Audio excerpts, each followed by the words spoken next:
président du conseil municipal, monsieur le rabbin, mes chers amis, mon cher Norbert, nous sommes ici réunis, les Juifs de France qui sont déjà arrivés à destination, en Eretz Israël, et les autres qui sont sur le chemin d'arrivée et qui viendront bientôt.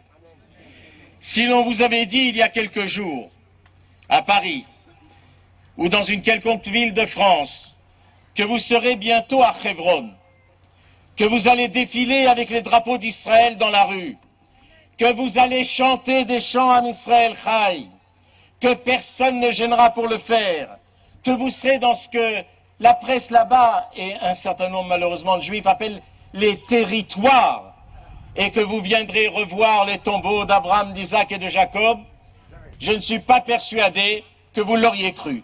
Mais vous l'avez fait.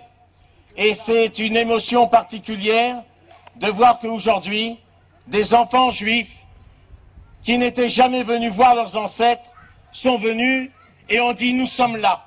Et nous continuons. Et nous faisons la même chose. La ville de Hebron, c'est la gloire de la révolution sioniste, de notre retour. C'est la splendeur de notre destin. Et c'est toute l'ampleur de notre histoire. Mes amis, on vient de faire non pas seulement quelques heures ou quelques kilomètres. On a fait un voyage dans l'histoire.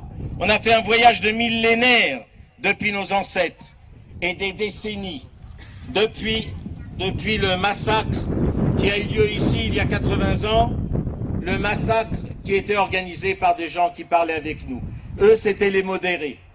C'était les Mahmoud Abbas de l'époque. Mais nous avons vu ce que tout cela a pu donner. Alors, aujourd'hui, lorsque nous sommes là, que nous sommes de retour sur notre terre, nous devons savoir que c'est le retour sur notre terre promise. Promise à nous, promise au peuple juif, promise au seul peuple juif, promise au peuple juif. Cette terre a été promise à Abraham, pas à Ibrahim. Elle a été promise à Yitzhak, pas à Isaac. Elle a été promise à Yaakov, pas à Yacoub. Elle a été la capitale du roi David, pas du roi Daoud qu'on ne connaît pas. Elle est à nous. C'est l'héritage de nos ancêtres et c'est ce que nous devons aujourd'hui défendre et protéger. Ce voyage et votre présence, c'est le voyage de la fidélité, de la présence et de la détermination. Voyez-vous, ici, nous sommes au centre du monde. C'est pas seulement, comme on vous l'a expliqué, à la Marat à Marpella, l'entrée du paradis. C'est le centre du monde. Imaginez qu'aujourd'hui, on construise un building à Pékin ou à Moscou. Quelqu'un va en entendre parler. Mais imaginez une petite maison à Jérusalem. Et déjà, le Hussein est en train de hurler. Je parle d'Obama. C'est pas la maison qui les gêne. C'est le juif. Eh bien, le juif continuera. Nous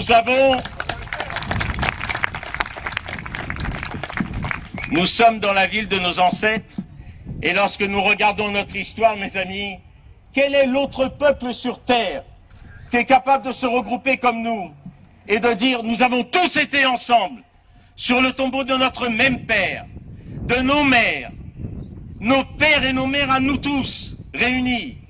Et depuis, l'histoire a connu bien des événements. Il y a eu des empires ici. Heureusement qu'il y a des livres d'histoire pour se rappeler qu'ils existaient.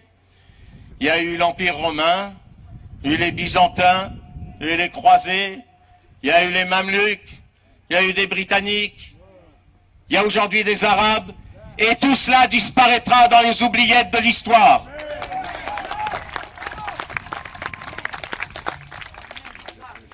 Voyez-vous, il y a des gens encore à l'étranger qui rêvent, mais c'est vrai qu'il y en a aussi ici. Leurs rêves à eux sont nos cauchemars. Il y a aujourd'hui en France un mouvement d'opinion qui veut absolument créer un État démocratique palestinien arabe supplémentaire. 22, ça leur suffit pas. Le fait que bientôt il risque d'y avoir un muezzin sur les tours de Notre-Dame, ça ne leur suffit pas. Alors ils veulent un État démocratique. Et là, ça touche soit à la stupidité, soit à l'ignorance. Mais le jour où celui qui occupe la place du Quai d'Orsay viendra me dire quel est le seul pays arabe démocratique, est-ce qu'il y en a un?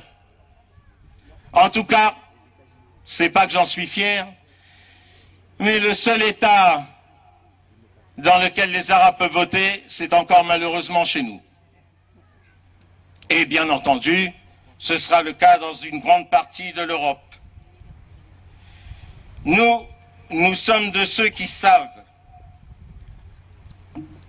comme le disait Zev Jabotinsky, que nous ne voulons pas qu'une seule main juive puisse porter atteinte à notre souveraineté et à la propriété que nous avons sur la terre d'Israël. Nous savons, comme lui répétait, Kula Sheli, toute la terre d'Israël nous appartient. C'est curieux, quand on parle de là-bas, on nous dit que c'est un grand Israël. Vous avez vu aujourd'hui, vous avez traversé Israël. Mais c'est vrai que tout ce qui est petit chez nous, ça paraît immense chez les autres. Eh bien que ça continue comme ça. Tout le monde fait aujourd'hui pression sur le gouvernement que nous avons pour geler, sous un soleil aussi éclatant, pour geler des constructions juives, pour geler notre développement, pour geler la révolution sioniste.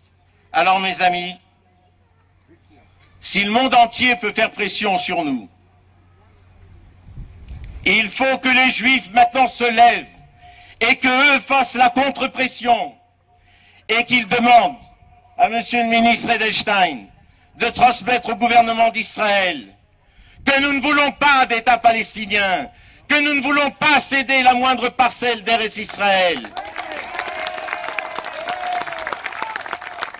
Nous voulons dire que cette terre nous appartient et que si quelqu'un vient à y toucher, il doit demander l'autorisation